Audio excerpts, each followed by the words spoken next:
जादुई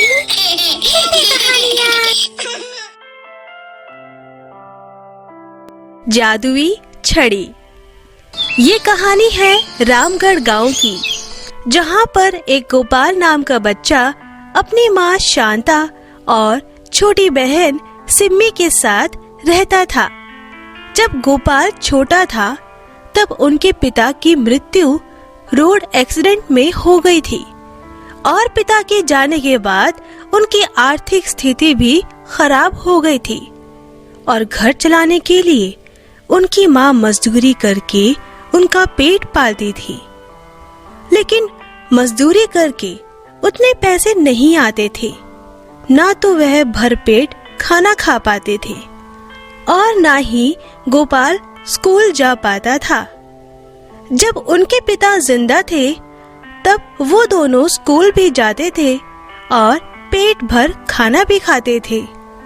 लेकिन पिता के जाने के बाद उन्हें कई दिक्कतों का सामना करना पड़ा। इसी वजह से गोपाल को अपनी शिक्षा आधे में ही छोड़नी पड़ी और उसने भी मजदूरी करना शुरू कर दिया ताकि ज्यादा पैसे घर पर आ सके और सिम्मी अच्छे से अपनी पढ़ाई पूरी कर सके। अब गोपाल और उसकी माँ दोनों ही काम पर जाने लगी, लेकिन अभी भी उनकी स्थिति उतनी ठीक नहीं हो पाती क्योंकि मजदूरी से उनकी कमाई नहीं हो पाती थी। एक दिन गोपाल की माँ की तबीयत काफी खराब हो जाती है, जिसकी वजह से वो काम पर नहीं जा पा रही थी।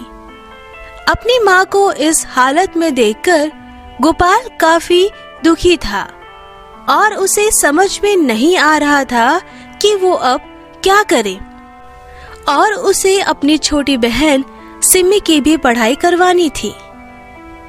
फिर गोपाल अगले दिन अपने मालिक के पास जाता है। गोपाल का मालिक अच्छा इंसान था। फिर गोपाल कहता है, मालिक, क्या आप मेरी तनख्वाह बढ़ा देंगे? मेरी माँ की तबीयत बहुत खराब है। उनकी दवाइयों के खर्चे के लिए मेरे पास उतने पैसे नहीं हैं मालिक। आपकी अति कृपा होगी मालिक।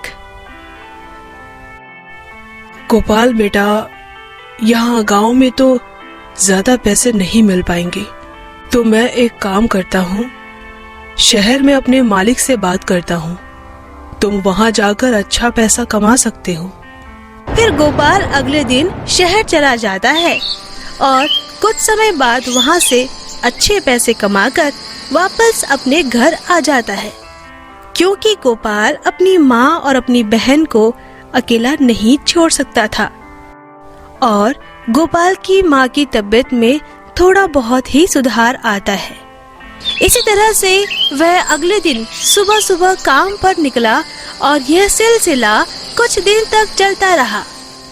फिर एक दिन जब गोपाल खुदाई कर रहा था तो उसे एक चमकती हुई चीज मिली और वो एक छड़ी थी। फिर गोपाल कहता है, ये तो बहुत कीमती लग रही है। अगर मैं इसे बेच दूंगा तो मुझे अच्छे पैसे मिल जाएंगे, परिवार का पेट भी पल जाएगा। जैसे ही गोपाल छड़ी को उठाता है तो उसमें से एक सुंदर सी परी निकलती है। परी को देखकर गोपाल हैरान हो जाता है। फिर गोपाल ने पूछा, हाँ, कौन हो तुम?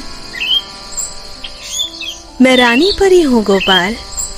मैं परीलोक से आई हूँ और इस छड़ी की रक्षक भी हूँ। जिसको भी ये छड़ी मिलती है मैं उसकी कोई भी 3 इच्छाएं पूरी करती हूँ और ये छड़ी उन्हीं को मिलती है जो लोग ईमानदार होते हैं। पर तुम इतने घने जंगल में क्या कर रहे हो?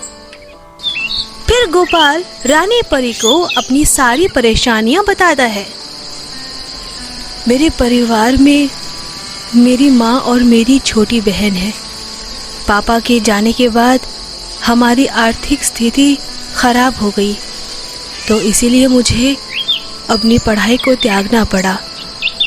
और मैं अपनी माँ के साथ मजदूरी करता हूँ, पर उससे हमारा गुजारा नहीं होता। फिर रानी परी बोलती है, मैं तुम्हारी परेशानी समझ सकती हूँ गोपाल, तुम अपनी कोई भी 3 इच्छाएं बताओ। फिर गोपाल अपनी 3 इच्छाएं बताने लगता है। मुझे अपनी बहन को अच्छे स्कूल में पढ़ाना है और मैं चाहता हूँ कि मेरी माँ स्वस्थ हो जाए और मुझे एक अच्छी सी नौकरी मिल जाए। तुम्हारी 3 इच्छाएं जरूर पूरी होंगी गोपाल। और इतना कहकर रानी परी वहां से चली जाती है। फिर गोपाल लकड़ियां लेकर अपने घर की ओर निकल पड़ता है। जैसे ही गोपाल घर पहुंचता है तो वो देखता है कि उसके घर के बाहर एक गाड़ी खड़ी होती है। जैसे ही गोपाल घर के अंदर जाता है तो वो अपने शहर वाले मालिक को देखता है। उतने में गोपाल का मालिक बोलता है, गोपाल, मुझे तुम्हारा काम बहुत पसंद आया था गोपाल, तो मैं चाहता हूँ कि तुम मेरे साथ फिर से शहर चलो और मेरा काम देखो, जिसके लिए मैं तुम्हें अच्छे पैसे दूंगा और रहने के लिए अच्छा घर भी दूंगा, ताकि तुम अपनी माँ और बहन को अपने साथ रख सको और तुम्हारी बहन वहाँ एक अच्छे स्कूल में पढ़ने भी जा सकती है। और गोपाल, तुम्हारी माँ को वहाँ काम भी नहीं करना पड़ेगा।